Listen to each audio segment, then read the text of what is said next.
إن الحمد لله نحمده ونستعينه ونستغفره ونعوذ بالله من شرور أنفسنا ومن سيئات أعمالنا من يهده الله فلا مضل له ومن يضلل فلا هادي له وأشهد أن لا إله إلا الله وحده لا شريك له وأشهد أن محمدا عبده ورسوله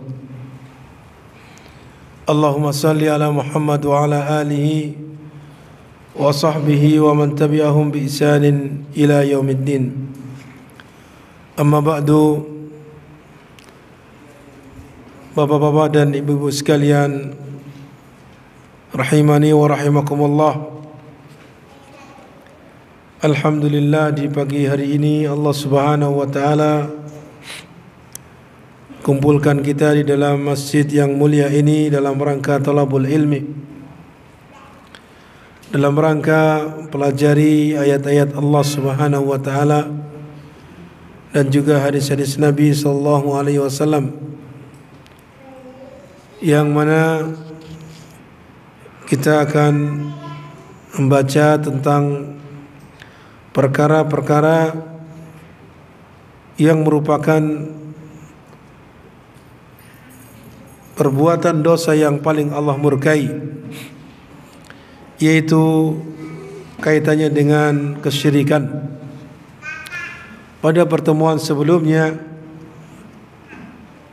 kita telah bahas tentang syirik besar dan macam-macamnya, kemudian perumpamaan yang Allah sebutkan dalam Al-Quran tentang orang-orang yang menyembah kepada selain Allah. Lalu dijelaskan pula bagaimana cara agar seorang meniadakan dirinya dari dirinya kesyirikan tersebut. Kemudian dijelaskan tentang siapa yang betul-betul dikatakan sebagai orang yang mentauhidkan Allah. Lalu pada pertemuan kali ini insyaallah kita akan membaca kaitannya dengan syirik kecil dan macam-macamnya, serta fenomena di masyarakat kaum muslimin secara umum tentang kesyirikan-kesyirikan yang terjadi, yang banyak dilakukan oleh sebagian besar kaum muslimin. Asyirkul asghar,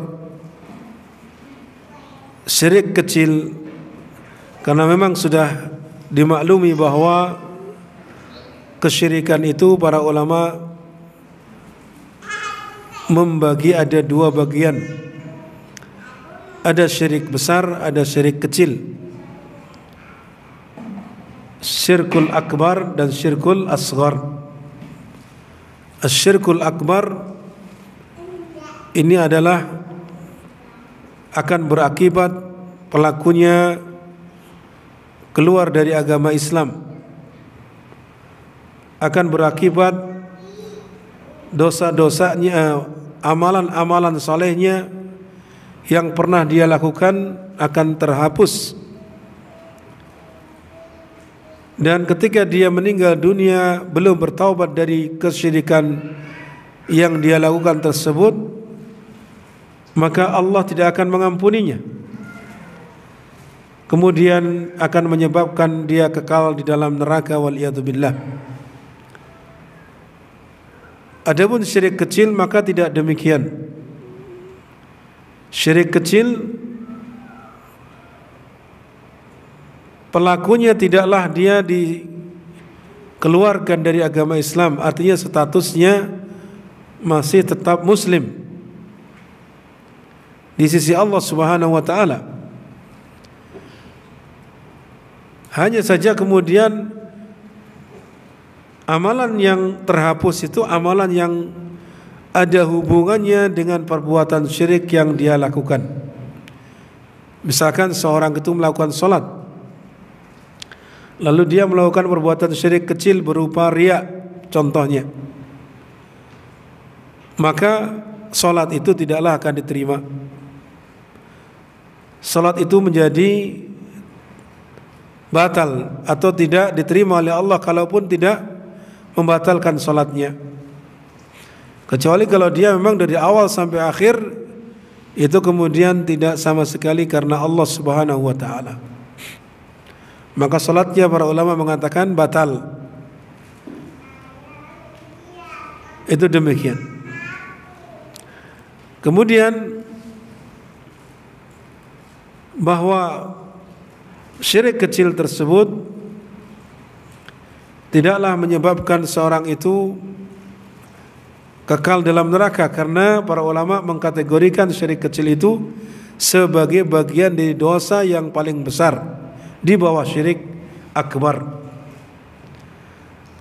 Ya, dosa termasuk syirik kecil itu termasuk dosa besar, seperti membunuh, berzina, dan seterusnya. Ini di atas dosa-dosa besar tersebut. Sehingga di sini oleh muallif rahimahullah dikatakan maksud daripada syirik kecil adalah kullu wasilatin yumkinu an tuaddiya lisyirkil akbar walam tablugh rubatal ibadah.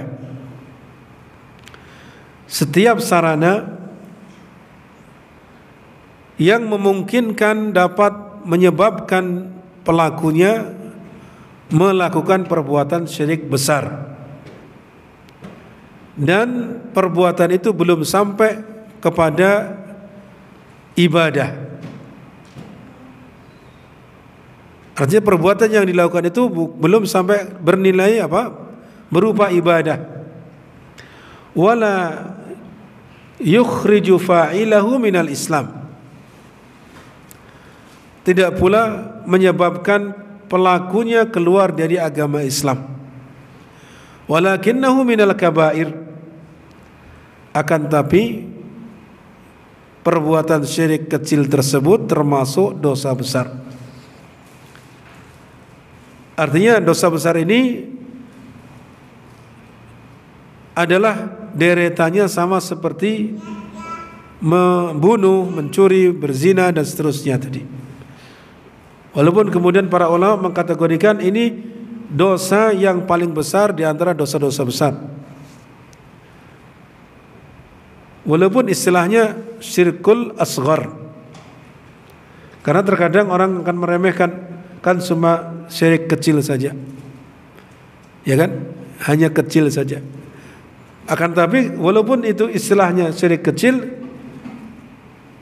tapi kemudian itu lebih besar dosanya daripada dosa mencuri, membunuh, berzina dan seterusnya.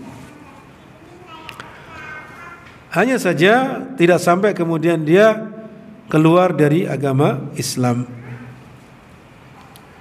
Kemudian di antara contoh-contohnya beliau menyebutkan macam-macam daripada syirik kecil. Yang pertama ar-riya'ul yasir, riya yang ringan, ya. Wat tasannu' lil makhluk, lalu dia memperlihatkan perbuatan tujuannya untuk makhluk. Kalau misalkan sholat, dia memperbagus sholatnya karena ada orang yang melihat. Entah itu dilihat oleh gurunya, entah itu dilihat oleh muridnya, dia sebagai guru, atau jamaah yang lain, sehingga dia memperbagus sholatnya, dikhusuk-khusukkan karena ada orang lain yang melihatnya. Berarti di sini bukan karena Allah, ya. Dia melakukan tersebut bukan karena Allah. Nah, itu memang kelihatannya samar, sedikit sekali, tipis sekali. Oleh karena itu, oleh Rasulullah SAW pernah bersabda, inna akhwafa ma akhafu alaikum asyirkul asghar ar-riya. Sesungguhnya yang paling samar, yang aku takutkan terhadap kalian adalah syirik kecil, yaitu riya tadi.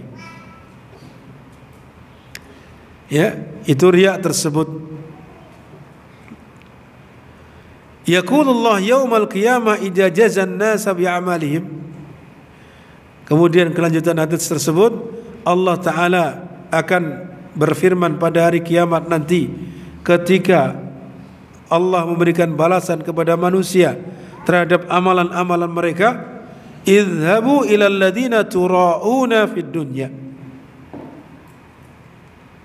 Pergilah kalian kepada yang kalian melakukan amalan untuk mereka, untuk supaya dilihat oleh mereka ketika di dunia.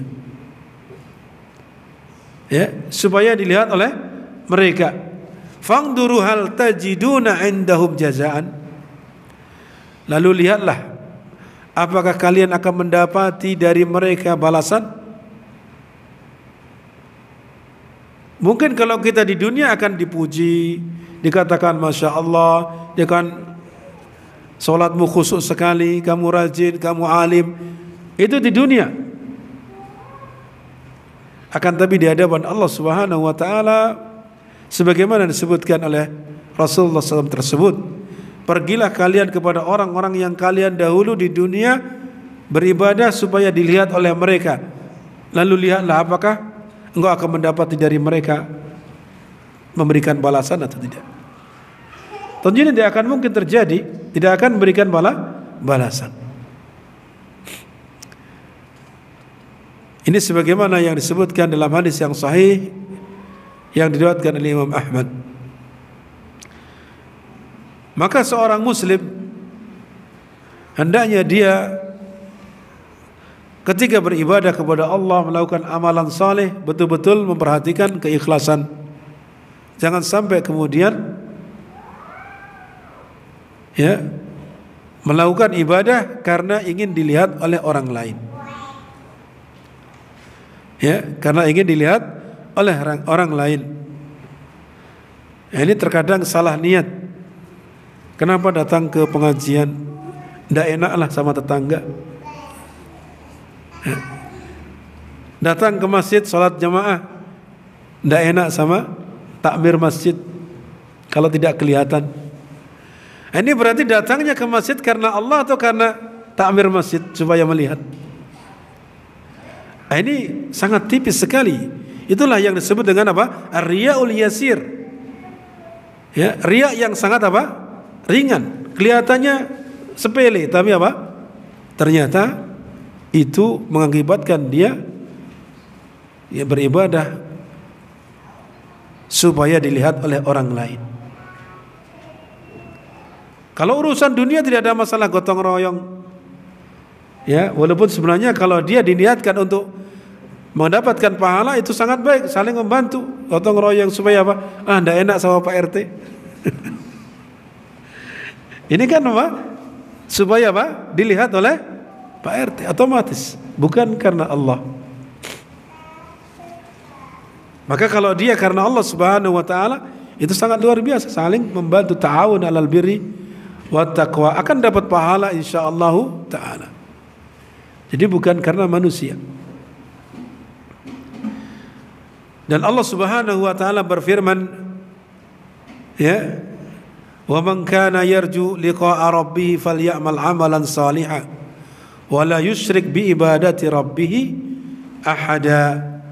Maka barang siapa yang berharap berjumpa dengan Allah, perjumpaan dengan Rabbnya, maka hendaknya dia beramal dengan amal yang saleh, wala yusyrik bi ibadati rabbih ahada, dan tidaklah dia menyekutukan dengan sesuatu pun dalam ibadah yang dia lakukan. Artinya di sini harus mengikhlaskan ibadah yang dia lakukan, amal soleh yang dia lakukan. Itu jika ingin dia berjumpa dengan Allah, artinya melihat Allah Subhanahu wa Ta'ala nanti ketika dia dimasukkan ke dalam surga. Kemudian di antara bentuk kesyirikan atau syirik kecil yang lainnya adalah bersumpah dengan nama selain Allah. Ini kategori syirik kecil. Al-halaf bi ghairillah. di mana Rasulullah sallallahu alaihi wasallam bersabda, "Man halafa bi ghairillahi faqad asyrak." Barang siapa yang bersumpah dengan atas nama selain Allah, maka sungguh dia telah berbuat syirik. Ya, man halafa bi ghairillah. Barang siapa bersumpah atas nama selain Allah, berarti siapa saja selain Allah. Ya, kalau begitu, kalau bersumpah demi Rasulullah termasuk syirik tidak? Termasuk kesyirikan. Ya, bersumpah atas nama selain Allah. Akan tapi masih banyak kita dengar di antara kaum muslimin yang mereka itu bermudah-mudahan dalam masalah ini. Entah itu karena tidak tahu, ya, dikhawatirkan dia menyamakan antara Allah dengan Rasulullah SAW. Kan banyak sering kita dengar demi Allah, demi Rasulullah, kan begitu kan? Ya, itu bisa ada beberapa kemungkinan. Kemungkinannya dia tidak tahu, maka butuh diberitahu supaya dia tidak bersumpah atas nama selain Allah. Karena jelas Rasulullah SAW sangat tegas dalam hadis ini, barang siapa yang bersumpah dengan nama selain Allah, sungguh dia telah berbuat syirik. Para ulama menyebutkan telah berbuat syirik ini masuk kategori syirik kecil.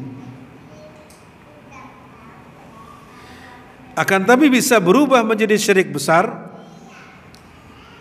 Ya, qad yakunul halaf bi ghairillah minasyirkil akbar. Bisa jadi syirik bersumpah dengan nama selain Allah itu menjadi atau termasuk syirik besar. Ya, apabila dia meyakini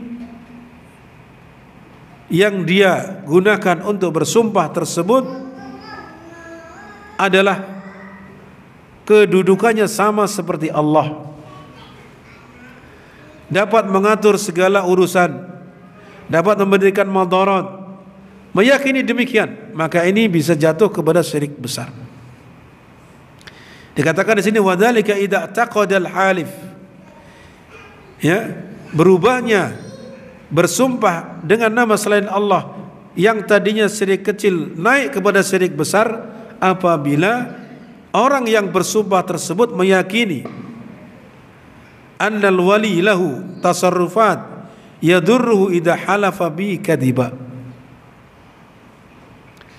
bahwa seorang wali yang dia bersumpah dengan nama wali tersebut memiliki, ya, hak untuk melakukan tindakan-tindakan terhadap alam semesta ini, dapat memberikan madarat, dapat mendatangkan kesialan, ya, apabila dia bersumpah dengan wali tersebut, dengan nama wali tersebut. Itu demikian. Maka yang seperti ini hendaknya dijauhi, karena dia akan terjatuh kepada perbuatan syirik. Kalau tidak syirik besar, ya syirik kecil paling tidak. Kemudian yang ketiga, di antara bagian atau macam-macam syirik kecil adalah asyirkul khafi, syirik yang samar. Samar, kenapa disebut samar? Karena orang tidak tahu, yang tahu hanya mereka yang memahami. Kemudian Ibnu Abbas radhiyallahu anhu menafsirkan tentang yang dimaksud dengan syirkul khafi itu adalah ucapan seseorang kepada orang lain, kepada temannya, dengan mengatakan Masya Allah wa syi'ta, Masya Allah wa syi'ta, ya. Apa artinya Masya Allah wa syi'ta? Apa-apa yang Allah kehendaki dan engkau kehendaki. Berarti sini kalimat waw, kata sambung waw, dan kita artikan dan, itu kan menyamakan kedudukan. Kalau dalam bahasa Arab, waw itu fungsinya salah satunya menyamakan fungsi antara yang sebelumnya dan yang setelahnya, atau ataf.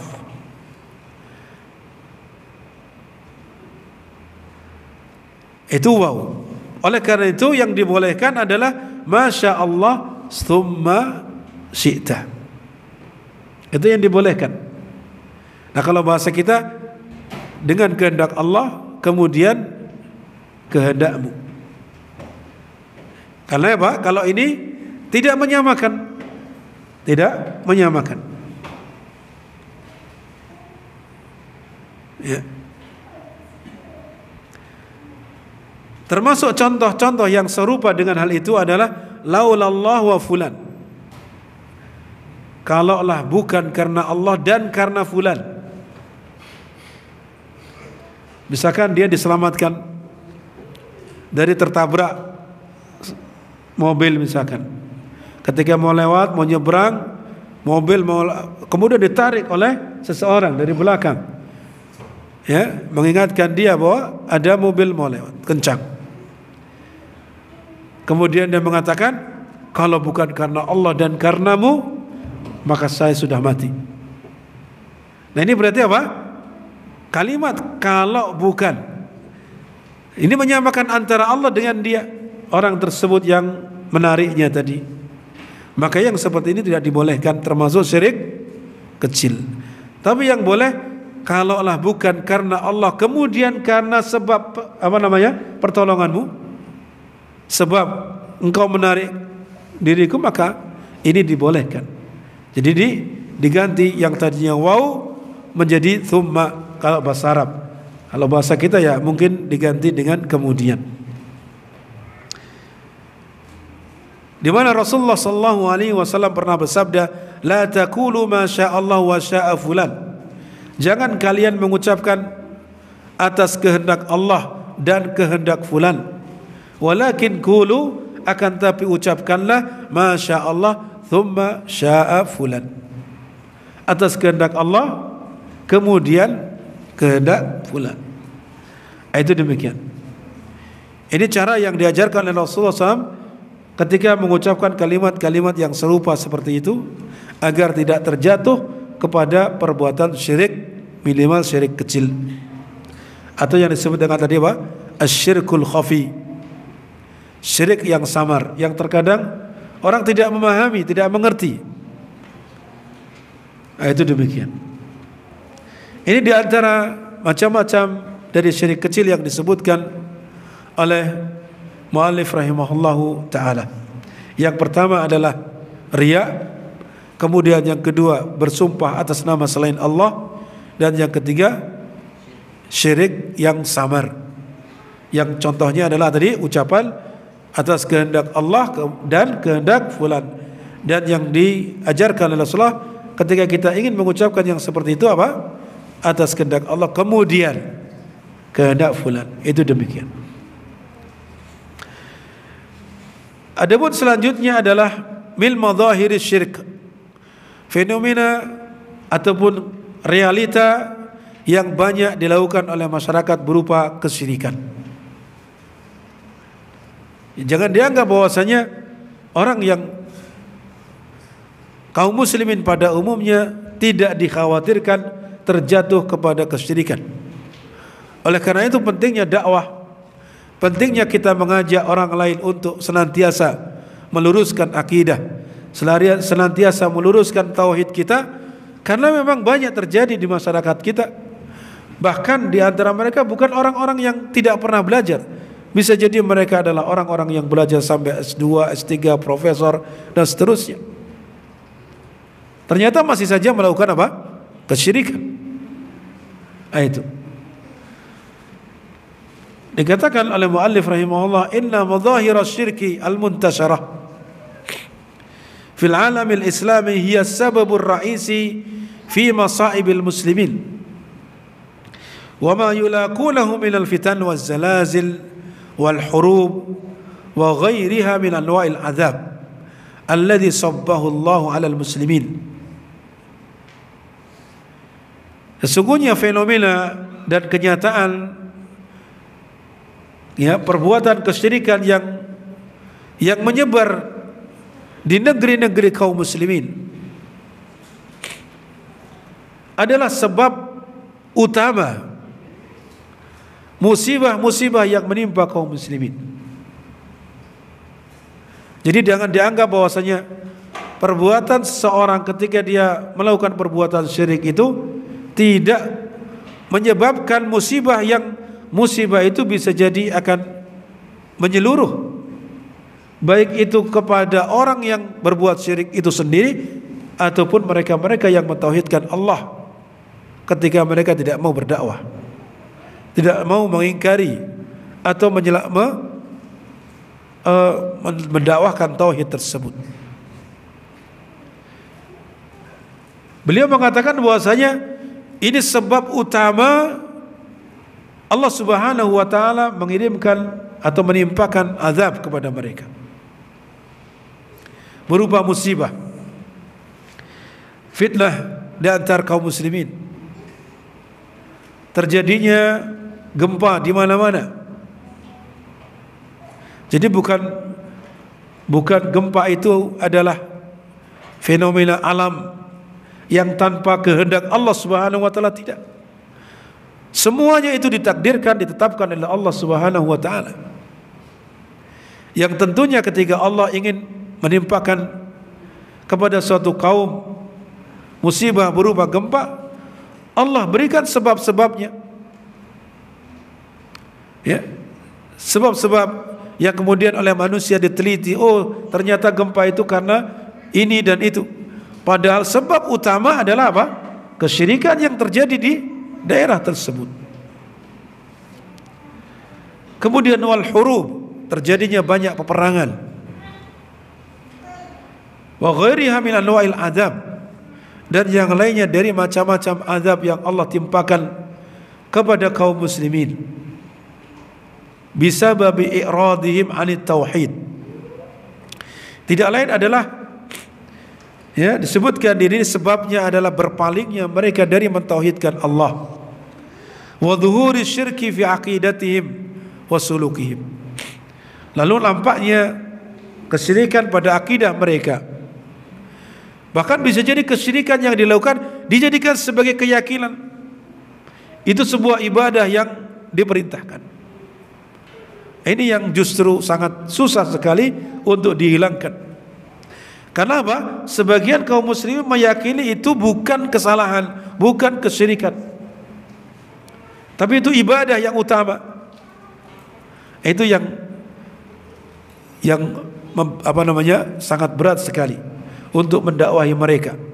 Karena justru orang yang mendakwahi mereka, mengingkari perbuatan mereka, inilah yang nanti justru akan dicap dengan istilah-istilah, dengan istilah radikal, istilah intoleran, dan seterusnya. Ya. Itu demikian. Wa dalilu ala dzalika ma narahu fi aktsari biladil muslimin. Bukti hal itu tidak lain adalah apa yang kita lihat di negeri-negeri kaum muslimin. Bil madahir syirkil mutanawwi'ah, dari fenomena kesyirikan atau ya penampakan kesyirikan yang bermacam-macam. Yang bermacam-macam. Allati hasibaha al-katsiru minal muslimin annaha minal Islam. Yang kebanyakan kaum muslimin menganggapnya, menilainya itu bagian dari ajaran Islam. Ya. Oleh karena itu beliau di sini ingin menjelaskan bentuk-bentuk kesyirikan yang banyak dilakukan itu tidak lain adalah itu bukan bagian dari ajaran Islam, tapi itu adalah ya kesyirikan-kesyirikan. Sehingga pada pertemuan sebelumnya kita bahas tentang syirik besar, macam-macamnya, kemudian syirik kecil, macam-macamnya, kemudian nanti akan disebutkan pula ya realita-realita yang banyak dilakukan oleh kaum muslim, kebanyakan masyarakat, tentang apa? Kesyirikan. Karena mereka menganggap itu sebuah bagian dari ajaran Islam. Walidzalika lam yunkiruha, ya. Oleh karena itu mereka tidak mengingkarinya, karena menganggap itu sebagai budaya yang butuh dilestarikan, atau bukan hanya sekedar itu, menganggap itu bagian dari ajaran Islam tadi. Dan ilman bi anna al-Islam, ketahuilah bahwasanya Islam justru datang itu tujuannya untuk apa? Untuk memberantas kesyirikan tersebut. Ya, liyahtuma madzahir syirki, tidak lain adalah untuk menghancurkan atau memberantas kesyirikan yang banyak terjadi. Atau al-madzahir allati tuaddi ilaihi, ya, atau fenomena-fenomena yang dapat mengantarkan kepada perbuatan syirik besar tadi. Adapun di antara fenomena-fenomena yang banyak terjadi, yang terpenting yang beliau akan sebutkan di antaranya yang pertama, du'a'u ghairillah, berdoa kepada selain Allah, minta kepada selain Allah. Ya, wa yadhharu dzalika fil anasyidi wal qasaidi, hal itu nampak pada nasyid-nasyid ataupun qasidah-qasidah allati tuqalu bi munasabatil ihtifal bil maulidi au bi dzikri tarikhiyatin, yang disenandungkan, yang diucapkan pada acara-acara seperti perayaan Maulid Nabi, perayaan, ya, haul fulan misalkan, atau peringatan kejadian-kejadian tertentu. Faqad sami'tuhum yanshidun, beliau Syekh rahimahullah mengatakan, sungguh saya telah mendengar mereka mengucapkan syair-syair atau anasid dengan mengatakan, ya imamar rusuli, ya sanadi, anta babullah wa mu'tamidi, wahai imamnya para rasul. Yang dimaksud siapa ini? Rasulullah SAW. Wahai imamnya para rasul, ya sanadi, wahai sandaranku, anta babullah, engkau adalah pintu Allah, wa mu'tamidi, dan tempat aku bergantung. Ya, wa fi dunyaya wa akhirati, ya Rasulullah khud biyadi, dan di dunia dan di akhirat, wahai Rasulullah, bawalah aku, tuntunlah aku. Ma yubdiluni usran yusra illaka ya tajal hadrah, tidak ada yang dapat mengganti kesusahanku kepada kemudahan kecuali engkau, wahai mahkota yang hijau. Ya, ini kalimat ma yubdiluni usran yusra illaka, tidak ada yang dapat mengganti kesusahan, ya, yang aku hadapi kepada kemudahan kecuali engkau. Ini kalimat yang seperti ini adalah kalimat yang tentunya mengarah kepada kesyirikan. Sehingga beliau rahimahullah mengatakan, walau sami'ar rasulu misla hada, kalaulah Rasul sallallahu alaihi wasallam mendengar nasihat-nasihat yang seperti ini, la tabarra'a minhu, niscaya beliau akan berlepas diri darinya. Idla yubaddilul usra bil yusr, karena tidak ada yang dapat menggantikan kesusahan kepada kemudahan kecuali siapa? Illallah, kecuali Allah wahdahu. Ya, ini kasihan ini mereka selalu selandungkan dalam acara-acara tadi, munasabat.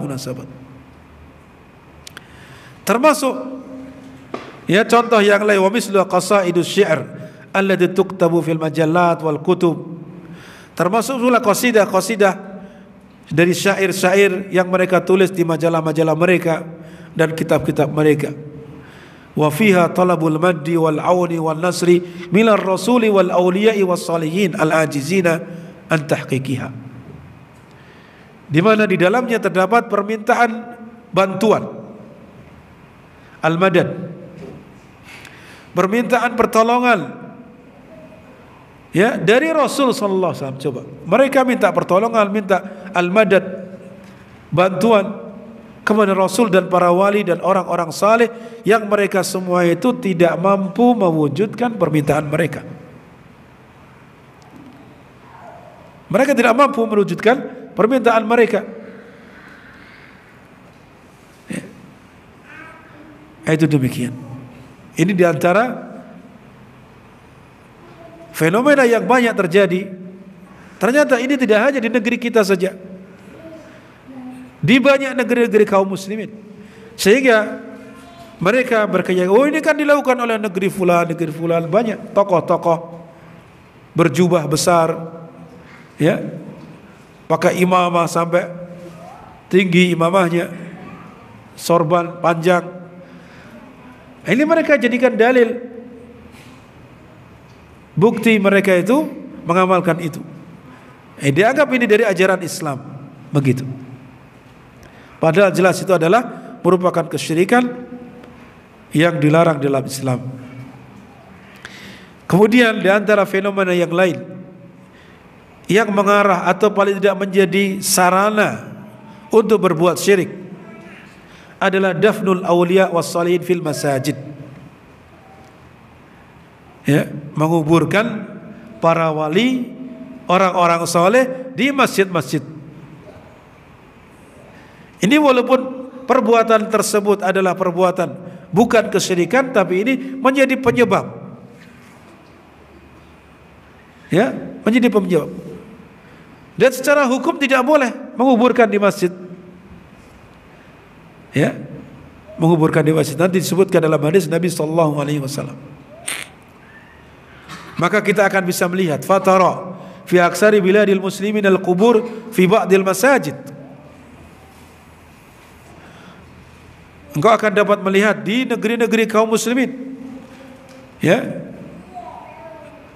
di mana akan melihat ada kuburan-kuburan di sebagian masjid. Waqad buniyat 'alaihal qubab, dan sungguh telah dibangun di atasnya kubah-kubah. Ya, ketika saya pernah ke Mesir, di sekeliling Al-Azhar, itu kita sholat di masjid bingung jadi sholat yang tidak ada kuburannya. Ya, agak susah mencari. Rata-rata apa? Di situ ada kuburan. Kemudian juga di tempat-tempat yang lain, di tempat-tempat yang lain, yang tidak didapati di Saudi Arabia, hampir, kecuali mungkin ada beberapa tempat saja. Nah, mereka menjadikan dalil Masjid Nabawi ada kuburan Nabi. Padahal apa? Nabi sallallahu alaihi wasallam tidaklah dikubur di dalam masjid, tapi di ruangannya siapa? Di ruangannya Aisyah radhiyallahu anha. Ya.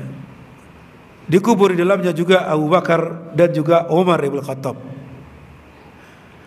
Dan para ulama telah menjelaskan hal ini, bahwasanya Rasulullah SAW tidaklah dikubur di dalam masjid. Adapun ketika di zaman-zaman dinasti, ya, setelah zamannya Muawiyah atau siapa, ketika terjadi pelebaran, para ulama telah menyarankan jangan menjadikan itu dimasukkan ke dalam bagian dari masjid, akan tapi tetap saja tidak diindahkan. Akhirnya apa? Dimasukkanlah ke dalam masjid. Walaupun kemudian para, ya, ulama menyarankan supaya dipagar, sehingga sekarang ini kita lihat bahwasanya kuburan Nabi dipagar sampai 3 lapis. Ya, kuburan Nabi sendiri, kemudian pagar lagi, kemudian pagar lagi, sampai 3 lapis. Yang sekiranya orang salat tidak bisa menghadapnya. Nah, itu demikian. Ini usaha pemerintah Saudi Arabia supaya manusia tidak tercebur ke dalam perbuatan kesyirikan. Ya, tidak menjadikan itu sebagai dalil untuk apa? Untuk mengubur orang-orang yang mereka disebut sebagai orang saleh di dalam masjid-masjid mereka. Oleh karena itu Rasulullah SAW kemudian sejak jauh-jauh sudah mengingatkan tentang larangan menjadikan kuburan sebagai masjid. Ya, di mana Rasulullah SAW bersabda, la'anallah al-yahuda wal nasara ittakhadhu kubur anbiya'ihim masajid. Allah melaknat orang-orang Yahudi dan Nasrani yang menjadikan kuburan-kuburan nabi mereka sebagai masjid. Ya. Ini kuburan nabi dijadikan sebagai apa? Masjid. Itu oleh Rasulullah SAW dikatakan Allah melaknat mereka. Karena ini sebagai sarana manusia berbuat syirik terhadap nabi-nabi tersebut.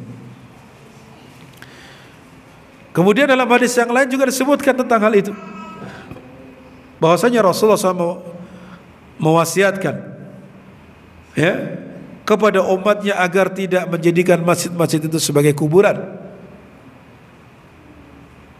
Ya, jangan sampai kemudian masih menjadikan masjid-masjid sebagai kuburan atau kuburan menjadi masjid. Para ulama menjelaskan menjadikan kuburan sebagai masjid itu ada dua makna. Makna yang pertama, menjadikan masjid itu ya atau kuburan tersebut dibangun di atasnya masjid. Dibangun bentuk bangunan. Yang kedua adalah fungsinya. Walaupun tidak ada bangunannya, tapi memfungsikan kuburan itu seperti fungsinya masjid. Apa itu fungsi masjid? Salat, berzikir, baca Al-Quran, ya. Itu ada enggak sekarang terjadi? Banyak terjadi. Di mana mereka tidak ada masjidnya di situ di kuburan, tapi dia sholat di situ, baca Al-Quran di situ, zikir di situ. Padahal Rasulullah telah melarang sebelumnya, jangan menjadikan kuburan sebagai apa? Masjid. Itu demikian. Ini hadis yang muttafaqun alaih. Fa idza kana dafnul anbiya'i fil masajid laisa masyru'an, maka apabila menguburkan para nabi di dalam masjid itu tidaklah disyariatkan, fa kaifa yajuzu dafnul masyayikh wal ulama, bagaimana mungkin dibolehkan menguburkan orang-orang yang ditokohkan, para masyayikh, para ulama di dalam masjid? Nabi saja tidak dibolehkan. Ya. Ilman bi anna hadzal madfun qad yud'a min dunillah. Ya, ketahuilah bahwasanya terkadang yang dikuburkan tadi dari para wali, para orang-orang yang mereka sebut sebagai ulama, itu bisa jadi mereka ya akan berdoa kepadanya selain Allah. Fayakunu sababan li khusulis syirik, sehingga menjadi sebab terjadinya kesyirikan. Wal Islamu yahrumu syirk, sedangkan Islam mengharamkan kesyirikan dan juga mengharamkan sarana-sarana yang mengantarkan kepada perbuatan kesyirikan tersebut. Itu demikian. Dan ini banyak sekali terjadi yang mereka anggap itu sebagai bagian dari ajaran Islam. Bahkan sebagian mereka mewasiatkan, nanti kalau saya meninggal dunia, tolong kuburkan di masjid atau di imaman masjid, samping imamah masjid. Ada enggak yang begitu? Banyak.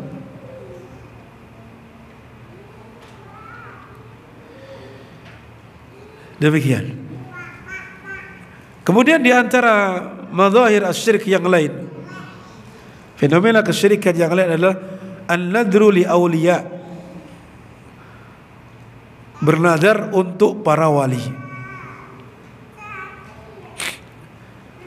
Sebagian manusia, sebagian orang, mereka bernadar dengan menyembelih, ya, sembelihan, atau bernadar dengan suatu harta, atau bernadar dengan yang lainnya, tapi bukan untuk Allah, tapi untuk wali fulan, wali fulan. Maka nadar yang seperti ini adalah merupakan kesyirikan yang tidak dibolehkan untuk diterapkan atau dilakukan. Ya. Haram hukumnya untuk dilakukan ketika dia bernadar, nadar untuk selain Allah. Mengapa demikian? Karena nadar itu ibadah. Ya. Sedangkan ibadah tidak boleh dipalingkan, diarahkan kepada selain Allah. Ibadah harus untuk Allah saja. Allah Ta'ala berfirman, yufuna bil nadri wa yakhafuna yawman kana syarruhu mustatira. Allah memuji mereka-mereka yang bernadar kemudian mereka menunaikan nadarnya. Akan tapi nadar ini maksudnya nadar yang berupa ibadah kepada Allah, nadar untuk Allah.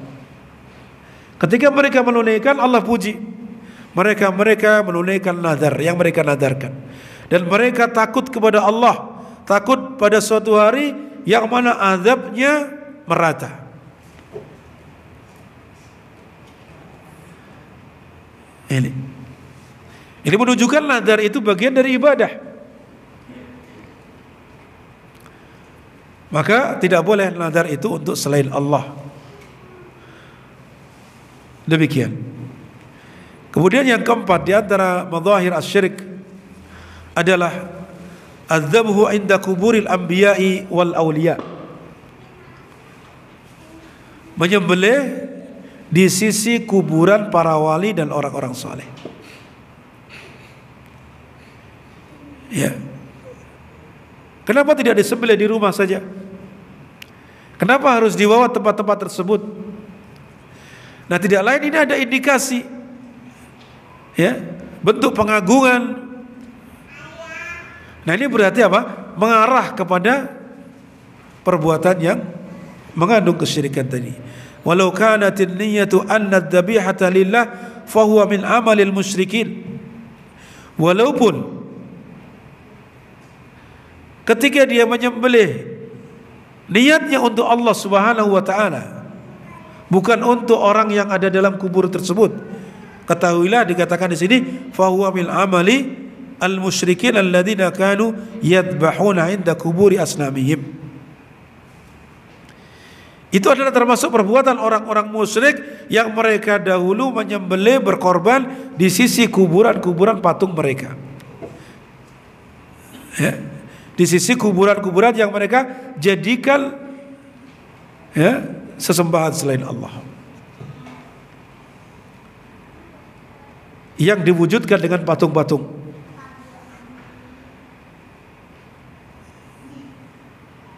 Maka Rasulullah sallallahu alaihi wasallam pernah bersabda, la'anallah man dzabaha li ghairillah.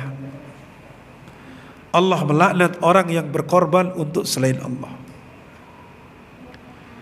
Ya. Jadi kalaupun dia tidak berbuat syirik ketika menyembelih, tapi minimal dia melakukan apa yang diharamkan. Sehingga para ulama sebagai bentuk pencegahan ketika kita melihat ada hewan yang disembelih, ya, di tempat-tempat yang di situ diperkirakan untuk berbuat syirik kepada Allah, tempat-tempat yang dikeramatkan dan seterusnya, maka para ulama mengatakan kita tidak dibolehkan untuk memakan sembelihan tersebut. Hukumnya haram. Ya, ketika ada orang menyembelih walaupun dia karena Allah, saya lillah, untuk Allah menyembelih di sini. Pertanyaannya, kenapa di situ sembelihnya? Ya. Nah, maka di sini kemudian para ulama sebagai bentuk saddan lidzari'ah, pencegahan sebelum terjadi, ya, agar tidak melakukan perbuatan tersebut, sehingga dilarang, diharamkan untuk memakan sembelihan tersebut. Karena kita tidak tahu hatinya seperti apa. Niatnya dia untuk apa? Mungkin lisannya saja mengatakan saya karena Allah, tapi dalam hatinya niatnya untuk berkorban kepada yang ada dalam kuburan tadi. Kemudian yang kelima, di antara madzahirus syirk, fenomena kesyirikan atau yang dapat mengantarkan kepada perbuatan syirik adalah tawaf haula kuburil anbiya'i wal awliya. Tawaf di sekeliling kuburan para nabi dan para wali. Ya, seperti para wali yang mereka sebut kal Jailani wal Rifai wal Badawi wal Husain wa ghairihim. Ya. Mu'allif mengatakan, menyebutkan contoh-contoh yang mereka tawaf di sekelilingnya seperti kuburannya, ya, Al-Jailani, maksudnya Abdul Qadir Al-Jailani, atau Ar-Rifai, Al-Badawi, ataupun yang lainnya. Ya. Tawaf ibadah atau bukan? Ibadah.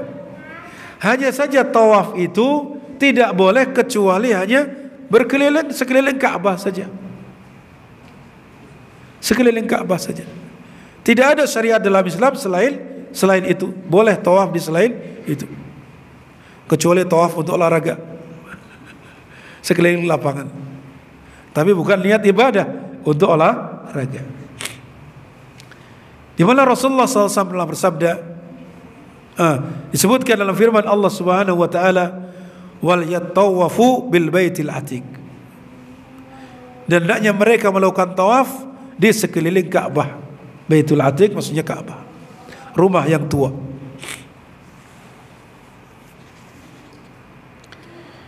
Kemudian yang selanjutnya adalah as-salatu ilal kubur. Salat menghadap kubur. Yang ini adalah hukumnya tidak dibolehkan. Di mana Rasulullah sallallahu alaihi wasallam bersabda, la tajlisu 'alal kubur wa la tusallu ilaiha. Janganlah kalian duduk di atas kuburan, jangan pula kalian salat menghadap kuburan. Ini dilarang. Termasuk perbuatan yang haram. Kenapa disebutkan di sini? Ini adalah fenomena yang dapat menjerumuskan pelakunya kepada syirik besar. Mungkin pertama menghadap, kemudian lama kelamaan dia ada keyakinan tertentu. Kalau saya sholat di sini lebih khusyuk, kalau saya sholat menghadap dia maka lebih. Ini lama kelamaan bisa jadi dia akan kemudian berbuat syirik kepada Allah Subhanahu wa ta'ala. Adapun yang berikutnya, yang ketujuh, adalah syaddur rihal ilal kuburi littabarruki biha aw lis-salati indaha. Melakukan perjalanan jauh, safar, dalam rangka apa? Ya, menuju kuburan-kuburan tertentu. Kuburan fulan, kuburan fulan, kuburan fulan. Untuk ngalap berkah, littabarruk. Atau untuk sholat di sisinya, karena menganggap kalau sholat di situ akan lebih mudah diterima, sholat di situ akan lebih khusyuk, berdoa di situ akan lebih mustajab, dan seterusnya. Maka ini tidak dibolehkan. La yajuzu liqauli sallallahu alaihi wasallam, la tushaddu rihal illa ila thalathati masajid, al-masjidil haram wa masjidi hada wal masjidil aqsa, muttafaqun alaih. Tidak dibolehkan, janganlah kalian menyengaja melakukan perjalanan safar kecuali ketiga tempat, ketiga masjid. Artinya maksudnya safar di sini safar ibadah, safar dalam rangka mencari keberkahan. Ya. Karena apa? Di sini dikecualikan hanya tiga saja yang dibolehkan, yaitu ke Masjidil Haram, kemudian Masjid Nabawi, karena Rasulullah mengatakan masjidi hada, maksudnya Masjid Nabawi, kemudian Masjidil Aqsa. Karena memang sholat di sana itu dilipat gandakan keutamanya daripada kita sholat di masjid-masjid yang lain. Walaupun sholat di masjid emas, kubah emas, atau sholat di masjid Istiqlal, atau masjid raya Syekh Zayed, atau masjid-masjid yang lain yang barangkali besar, megah dan seterusnya, pahalanya sama seperti antum sholat di sini. Kalau sholat di masjid tersebut, ya. Adapun kalau sholat di Masjid Al-Haram, maka dilipat gandakan pahalanya, keutamaannya 100.000. Kalau sholat di masjid apa? Masjid Nabawi berapa kali? Ya, 1.000. Kemudian sholat di Masjid Al-Aqsa 500. Itu demikian. Keutamaan yang dilebihkan itu pada masjid tersebut. Sehingga tidak dibolehkan melakukan perjalanan safar, ya, kecuali ketiga masjid tadi. Wa idza aradna adh-dhahab ila al-Madinah al-Munawwarah. Kalau kita ingin pergi ke Madinah misalkan, maka kita niatnya apa? Niat ziarah ke Masjid Nabawi.